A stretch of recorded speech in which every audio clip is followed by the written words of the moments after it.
Assalamualaikum warahmatullahi wabarakatuh. Perkenalkan, nama saya Muhammad Fauzan Bagas Saputra beserta dua rekan saya yaitu Muhammad Mansur dan Mas Brian Nur Ibrahim. Kami akan menjelaskan tentang subsektor industri kreatif yaitu di bidang arsitektur. Yang pertama, pengertian dari arsitektur. Apa itu arsitektur? Arsitektur adalah ilmu dan seni perencanaan dan perencanaan lingkungan, binaan, atau artefak, mulai dari lingkup makro seperti perencanaan dan perancangan kota, kawasan, lingkungan, dan lanskap, hingga lingkup makro seperti perencanaan dan perancangan bangunan, interior, perabot, dan produk. Dalam arti yang sempit, arsitektur kali diartikan sebagai ilmu dan seni perencanaan dan perancangan bangunan. Jadi, ilmu dan seni perencanaan dan perancangan lingkungan binaan dinamai arsitektur. Sementara orang yang mempunyai keahlian dan dalam bidang tersebut dinamai arsitek. Berikut adalah fungsi-fungsi arsitektur. Yang pertama, artistic form atau fungsi bentuk artistik. Ini mempunyai arti, yaitu arsitektur dianggap sebagai bentukan seni, sehingga arsitektur sangat berfungsi sebagai suatu bentukan yang artistik dan mempunyai nilai-nilai tambah dan nilai-nilai keindahan. Yang kedua, kontainer atau fungsi perwadahan. Ini maksudnya adalah arsitektur mempunyai arti yang fungsional secara fisik, merupakan suatu yang dapat mewadahi suatu aktivitas atau kegiatan tertentu, sehingga penikmat bisa merasakan kenyamanan dan keamanan. Yang kedua, climatic modifier atau fungsi modifikasi atau kontrol iklim. Ini artinya adalah mengarah bahwa bentukan arsitektur yang sangat berfungsi dapat diartikan sebagai bangunan yang dapat mengantisipasi, mengontrol, dan beradaptasi dengan lingkungan fisiknya. Dalam artian, aspek iklim berlaku di sekitar fungsi ini. Yang keempat, environment filter atau fungsi filter lingkungan. Ini artinya bahwa bangunan atau arsitektur memiliki fungsi sebagai media filtrasi lingkungan. Tidak hanya lingkungan yang sifatnya fisik, tetapi juga dalam bentuk lingkungan sosial. Yang selanjutnya, behavior modifier atau fungsi pembentukan perilaku. Ini artinya bahwa masing-masing olahan dalam bentukan arsitektur pada gilirannya akan mendapatkan modifikasi, membentuk, dan juga memanipulasi perilaku seseorang yang aktif melakukan interaksi berbentuk arsitektur tersebut.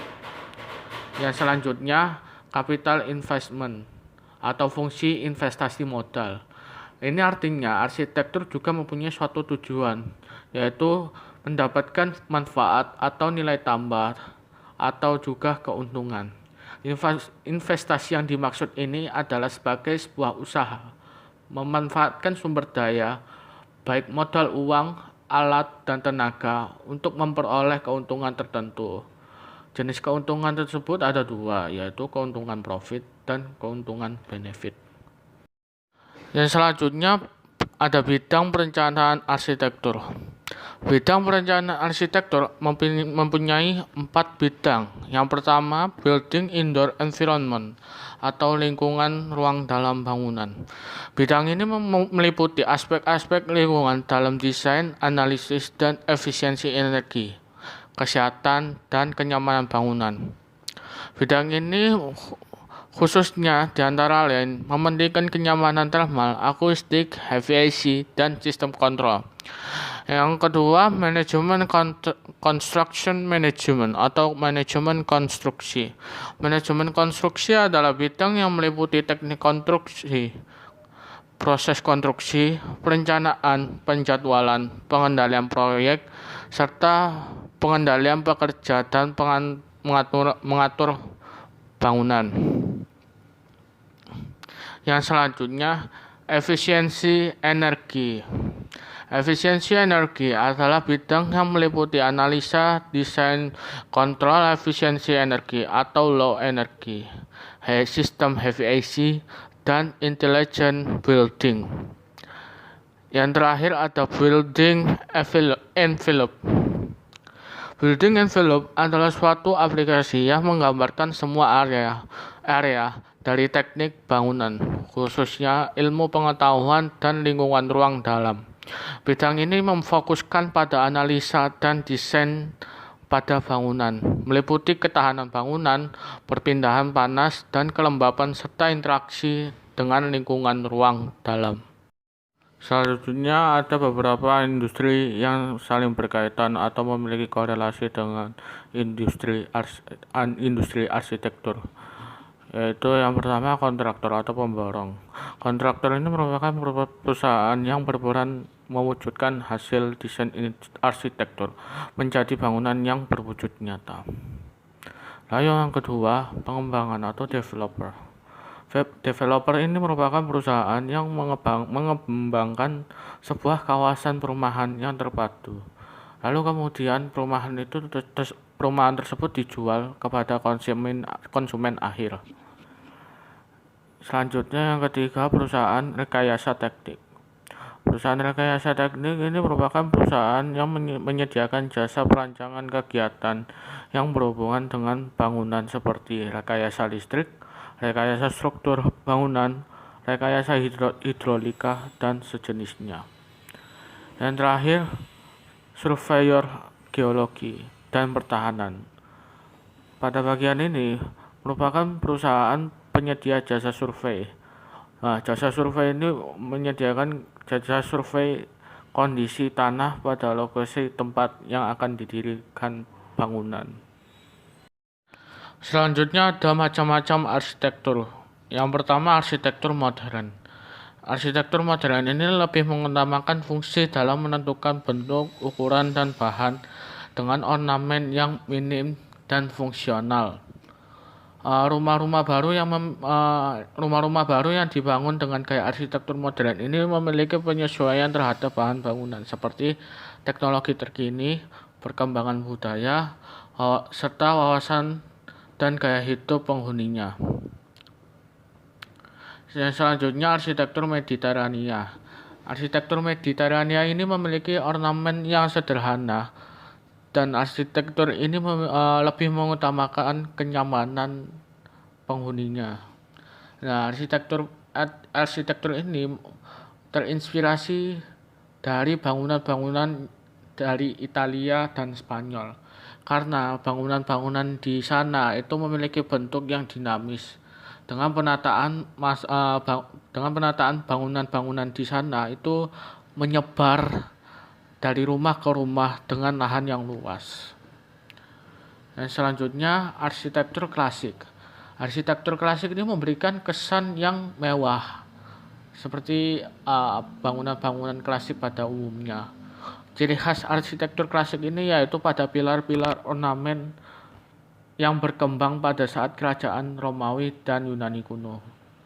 Nah, bangunan dengan gaya klasik memiliki ukuran yang melebihi kebutuhan fungsinya, alias lebih besar daripada bangunan-bangunan yang lainnya. Nah, arsitektur klasik ini memiliki komposisi bangunan yang lebih simetris dengan tata letak jendela yang teratur atau istilahnya monoton. Selanjutnya, arsitektur tropis. Nah, arsitektur tropis ini memiliki ciri-ciri yaitu mempunyai kelembapan yang tinggi, radiasi matahari yang kuat, dan aliran udara yang sedikit. Ini sangat cocok, arsitektur ini sangat dicocok untuk daerah-daerah tropis seperti di Indonesia ini. Sangat cocok. Ini merupakan contoh-contoh gaya bangunan arsitektur dari keempat yang tadi. Yang pertama, arsitektur modern. Arsitektur modern ini terlihat lebih mewah atau lebih fungsional, lebih visioner lah istilahnya. Yang kedua, arsitektur klasik. Ini lebih klasik seperti bangunan-bangunan Yunani kuno, seperti bangunan klasik. Yang ketiga, arsitektur Mediterania itu seperti bangunan-bangunan pada Italia dan Spanyol, karena mereka arsitektur ini terinspirasi dengan bangunan yang di negara tersebut. Yang terakhir, arsitektur tropis ini sangat cocok sekali dengan Indonesia.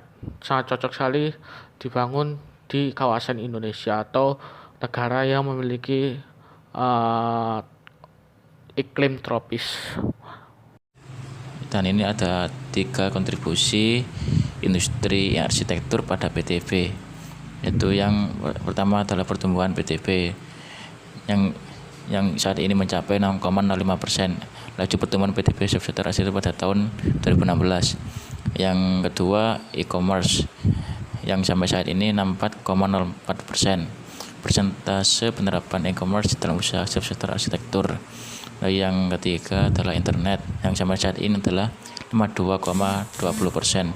Persentase usaha yang memanfaatkan internet dalam bisnis arsitektur.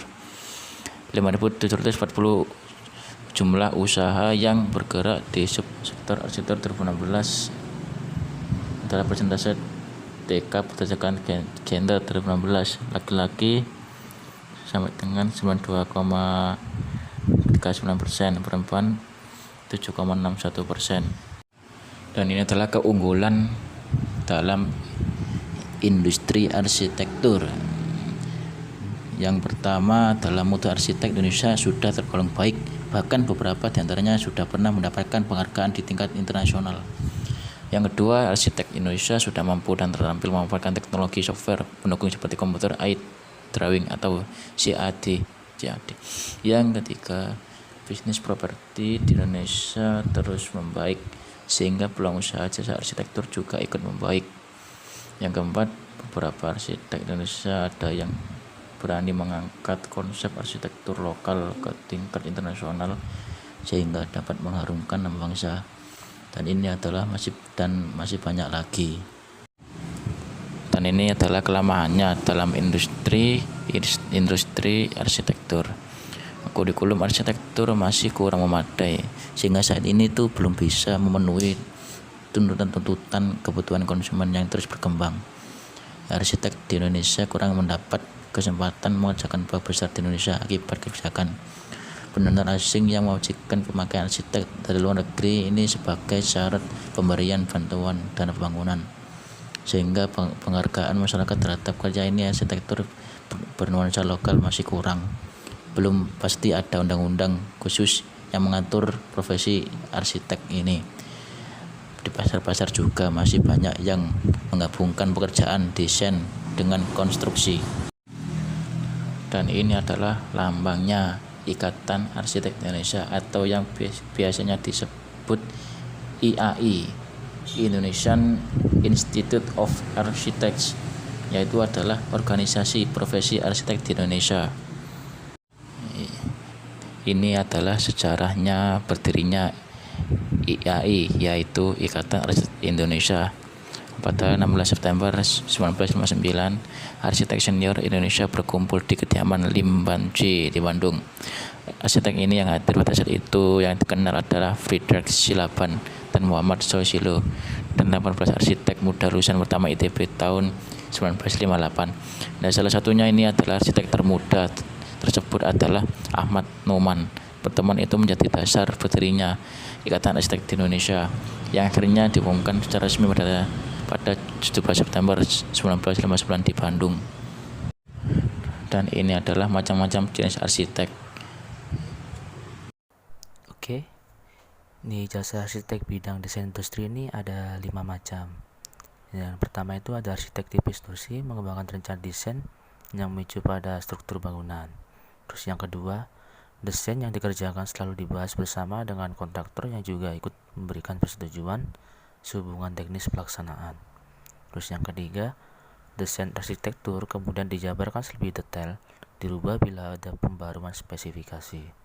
Terus yang keempat, untuk tipe bangunan industri harus memiliki banyak pengetahuan tentang struktur. Terus yang kelima, jenis arsitek ini berfokus pada tipe bangunan industri. Nah, selanjutnya ada jasa arsitek bidang hunian. Nah, jasa arsitek bidang hunian ini juga ada 5 macam. Yang pertama itu ada arsitek ini mengerjakan pasar tipe hunian seperti mendesain rumah tinggal. Terus yang kedua itu ada tinggal kerumitan strukturnya sangat tinggi.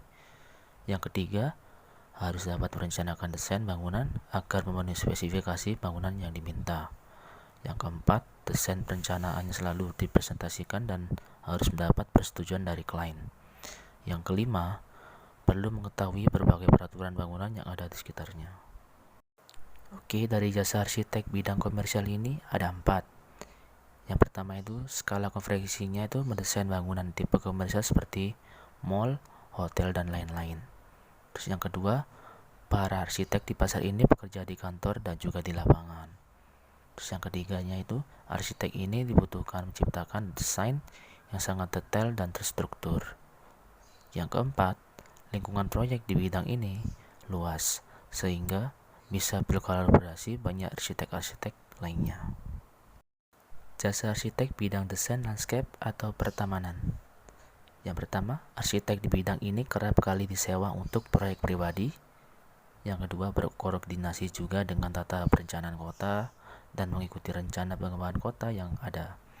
Yang ketiga, mempelajari ilmu teknis mengenai berbagai aspek pertamanan, menghidupkan dan fungsi ruang luar agar nyaman. Terus yang keempat, mempelajari bagaimana mengatur dan menciptakan daerah luar yang estetis dan juga nyaman bagi masyarakat. Terus yang kelima, jenis arsitek ini merupakan salah satu bidang yang terkini ilmu desain bidang ini berhubungan dengan luar bangunannya. Contohnya seperti tumbuhan. Nah, jasa arsitek bidang bangunan hijau. Jadi arsitek hijau ini adalah salah satu bidang yang berkembang saat ini dikarenakan peningkatan isu-isu pemanasan global. Yang pertama itu mendesain dengan pendekatan ramah lingkungan. Terus yang kedua itu mempelajari ilmu lingkungan hidup dan membantu klien menerapkan fitur ramah lingkungan ke dalam desain bangunan mereka. Terus yang ketiga itu biasa disebut dengan arsitek lingkungan.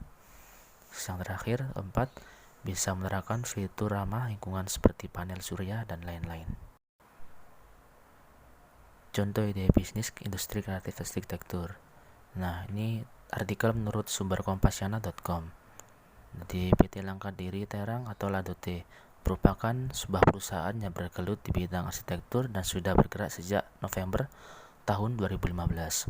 Nah, di keunggulan dari Ladote adalah kemampuan yang dimiliki para pekerjaannya dalam memanfaatkan juga barang-barang bekas sebagai bahan desain mereka. Dengan begini, bukan hanya semakin positif untuk bisa menekan harga proyek, namun juga proyek dan hasilnya akan menjadi karya yang tidak termasuk lingkungan, yang dimana akan dapat meminimalisir terjadinya pemanasan global yang tengah berjalan pada saat ini. Nah, di proyek yang pernah dikerjakan oleh PT Langka Titik Bintang Ladote ini, yang pertama itu GPS Office di Topaz Tower Jakarta dan kedua itu Management Office di Senayan City. Berikut ini adalah gambar-gambarnya yang dibuat dikerjakan oleh PT Langka Titik Bintang Ladote. Inilah. Oke, terima kasih telah menonton video kami. Bila ada salah kata atau kalimat-kalimat yang tidak menyenangkan, kita mohon maaf yang sebesar-besarnya. Terima kasih.